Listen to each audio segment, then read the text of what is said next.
Good late afternoon and welcome to Audiotree Live. Today is Wednesday, April 13th, 2016, and we're honored to have with us in the studio, Outrun the Sunlight.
You're watching Audiotree Live. We're in the studio with Outrun the Sunlight. What's up, dudes? Welcome. Go ahead and tune up or do whatever you need to do to get prepared. When I was getting prepped for the session last night and then early this morning, I made a playlist of a bunch of your guys' music and a bunch of rap. So I have this weird blend of post metal and just Young Thug ad libs. Oh, okay. I was gonna ask what rap music. Yeah, I mean a bunch of other stuff, okay. But some of that. Okay, so I'm curious about your involvement with online community in general, because I know, Austin, that you're fairly active within metal community in social media and in some blog spheres and stuff like that. Why is that important to you to get involved with other artists and just connect with other people? Well, I think it started because we weren't a band. Okay. And we were just Cody and I in a bedroom, and we had a bunch of musical ideas, and we'd listened to a bunch of bands that we basically wanted to emulate, and so the only way to do that, to get it out there, was at least through other people and sharing music. But I don't know, the metal community is incredibly generous and incredibly, I don't know, just supportive. And I think a lot of people are always trying to find new music because there's so many weird subgenres of metal, and there's so many different sounds that you can make. And I feel like my specific taste in metal is incredibly specific to me, and it's different for everyone else in the band too. Sure. We have a lot of similar artists we like, but when you get down to searching for underground bands, it's it can really go, I guess, we can go really off the rails. I saw a guy yesterday. He wrote a prog album about his cat. It was a 27-minute song about his cat, and it's stuff like that where I have no idea. I hadn't listened to it yet. I skimmed through it a little bit, but it's stuff like that where it's really hard to. Or it's really easy to find this stuff if you follow these little internet people that like to post that kind of stuff. Sure. Anyways. And as far as your guys' involvement for Outrun the Sunlight, that's a platform for networking and things like that, or just picking the brains of other artists in a similar style? Anyone else? Cody, did you have something to say? More just networking. Okay. Yeah, Although if I will say, if you do make a connection with an artist, then you are able to pick their brain. Yeah. I mean, I've been able to connect with people that have written albums that I would consider to be my favorite metal albums of all time. Right. And they've latched on to us, and we've latched on to them, and then we're able to share ideas and stuff like that. And I think that's a really cool. That's just, I don't know. It's so internet based. I don't know what other genres like that. Sure. I know rap and EDM. It's really SoundCloud based, so maybe that's similar, but maybe not as directly collaborative, or I guess on a personal level. I would almost imagine it is on as a directly personal as level, though. I don't think SoundCloud does what Facebook and stuff Definitely like that not. Bandcamp does. Yeah, because you guys are actually messaging these people from other Austin's bands and on point them. With that. Yeah. And so you've maintained that, Austin, just because it's interesting to you and because you have these online relationships, because I know you have friends, online friends who you've never met in person, but you've talked to or emailed a million times. But it was cool when I met Jay Glow from Pliny, or from the Helix Nebula, I guess, at a show we played with them, and I'd known that dude for 4 years or whatever online, and then he's from Australia, and I met him for the first time ever in my city, so that was a really fulfilling feeling, and he was as ecstatic to me as well. Sure. It's funny how that works. Yeah, it's modern pen pals, I suppose. Yeah. Modern metal pen pals. Yeah, modern metal pen pals. The new record by Outrun the Sunlight. Okay, thanks again, guys, for coming out, and you can go into your next song when you're ready. Thanks, dude.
You're watching Audiotree Live. We're in the studio with Outrun the Sunlight.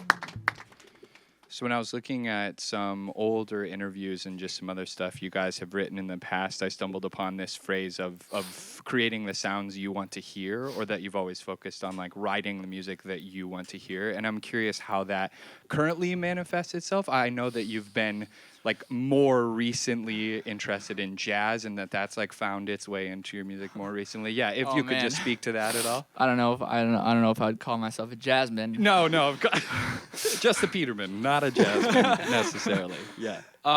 Yeah, I don't know. It's like there's so much like crazy music that I people show me, and I feel like, especially like seeing live music is the most inspiring thing. Like if a band is so tight on a stage, I can't ignore like that level of, I don't know, like musicianship or professionalism, or like how it moves me. So I think that's been the most important thing. Sure. As far as jazz goes, I feel like there's honestly not even that much in like the new stuff we've been writing. It's been a lot of post rock influence. Sad post rock. Yeah. Club. Others on that agreed, or I agree. Yeah. Okay. You know, is people that joined the project as fans of this project a couple of years ago. We approached Dawson and Cody, and Pedro and I have been jamming together for a couple of years, and to make this a full circle live unit and come together and write music together and just feel the chemistry and just kind of flow off each other's ideas and everything like that. Just kind of makes it, at the end of the day, like, this is why I'm alive. This is why I'm doing what I'm doing. Yeah, right on.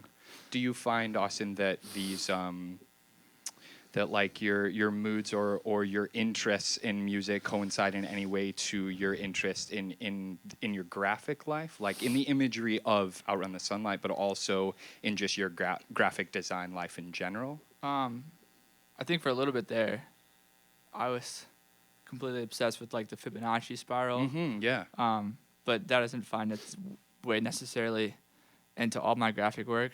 I think the main thing is maybe like the fact that I'm drawn to really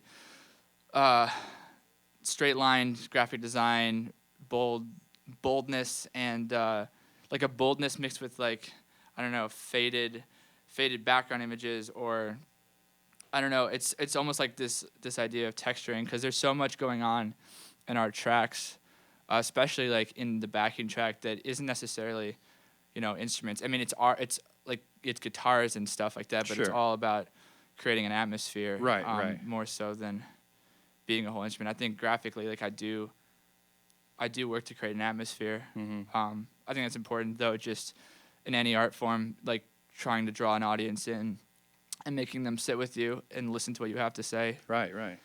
So atmosphere is important. As far as you guys, your input in the graphics at all, like, do you guys bring ideas to him, or does he normally like format? As far as that turtle was done by your mom, right? Or like drawn by your mom? Yeah. And just some of that imagery seems like it's collaborative in some way. I'm just curious, maybe Cody or others.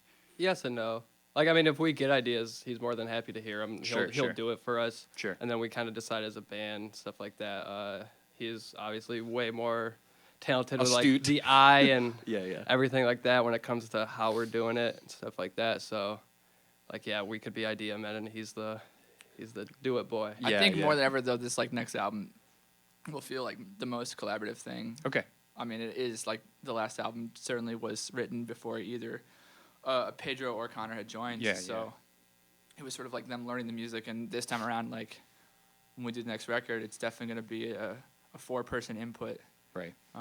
Especially as far as like how we put it out. Yeah. So. Which is what you want. That's like that's the future goal. I think it helps. It helps, like, especially to ground me, because it's like this is my baby in some ways, and I need that outside opinion to make sure that I don't like, I don't know, do something that's not like something that I think is going to be cool but isn't. Yeah, right. It's just going to be a ton of sacred geometry, though. Like if you. That's so 2011. That's so Austin of the past, you guys. Cool. Thanks for sharing. You guys can roll into your next one when you're ready. This is a new one.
You're watching Outrun the Sunlight on Audiotree Live.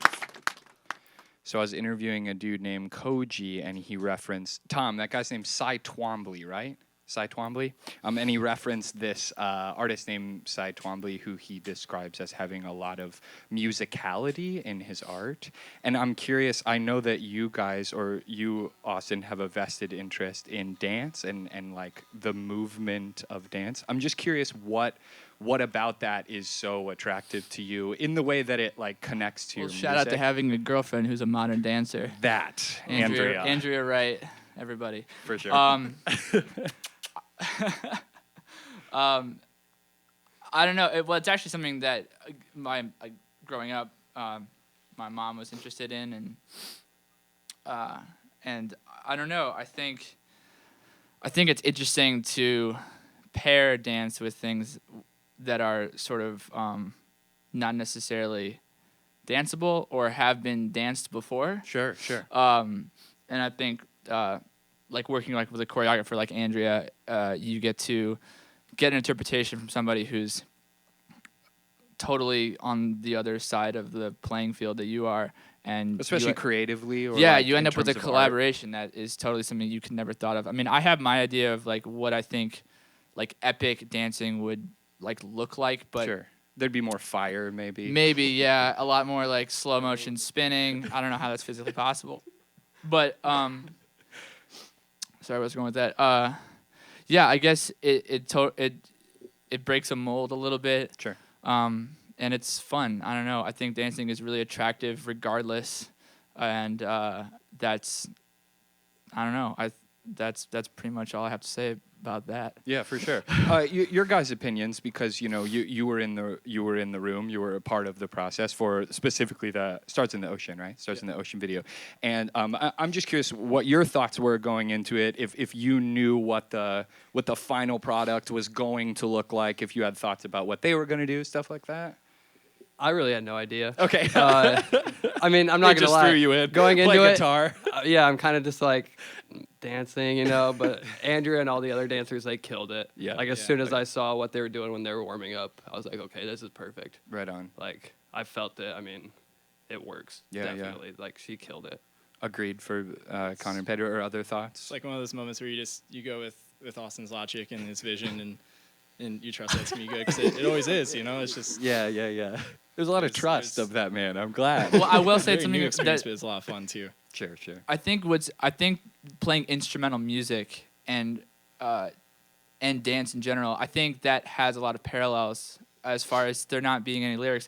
It took me a while to get used to the format of modern dance, and because it's not following like here now we're sad because it's the far more words just said sad. Yeah, or it's far more conceptual. Yeah. And I think like instrumental music can be incredibly conceptual too. It can be very literal. I mean, most movie soundtracks I think are really literal Sure. instrumentals. Sure. You're complementing something that's happening on the screen, but when we have one interpretation of our song and the dancers do another interpretation of the song and they fit together, it's a pretty amazing thing.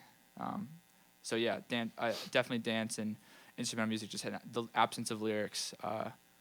And Andrew's told me before about how a lot of times people don't want her to, like when she was studying it, they didn't want you to choose music with lyrics because it would put an idea in the audience's head of what you're trying to do. I see. And that's and it sort of takes the creativity out of it, of you interpreting the song and trying to express an emotion through a movement rather than a word. Right. And in that way, you're connecting to this idea of bringing two things that are on the opposite of the creative spectrum as like a collaboration that you wouldn't have seen come together, but that's the through line, is their lyrical, their innate lyrical nature, I suppose. Yeah, cool. So you can check out that video, Starts in the Ocean, online now, and you can get the record Terrapin out now. Any news or of upcoming music? I don't know, are you going to be releasing any music soon or anything else viewers should know? We're writing an album. It should be out this year, hopefully. Cool.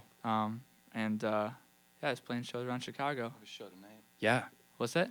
We have a show tonight. Yeah, We do have a show tonight. with Siom and what's that other band? Zayas. Yes. It's free. It's free. It should be fun. Shubas. Yeah. Yeah, so check it Do out. a Chicago handshake with us. Yes. Oh my God. Okay, take it away when you're ready, dudes.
You're watching Audiotree Live. We've been in the studio with Outrun the Sunlight. These gentlemen will be at Shubha's tonight performing with Siom, and you can get the record Terrapin as well as their older material on their website and other digital retailers. Thank you guys very much for performing for us. Thanks, man. Yeah. Thank you.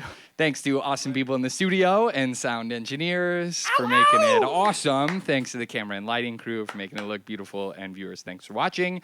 You can support the band by downloading or streaming the session when it comes out in about a month. And send us a shout by social media to Audiotree or to the band if you just want to connect. From all of us here at the Audiotree Studios, thanks for tuning in. Goodbye. We love you, Blake. We love you, Blake. Love you, Blake. Love you too.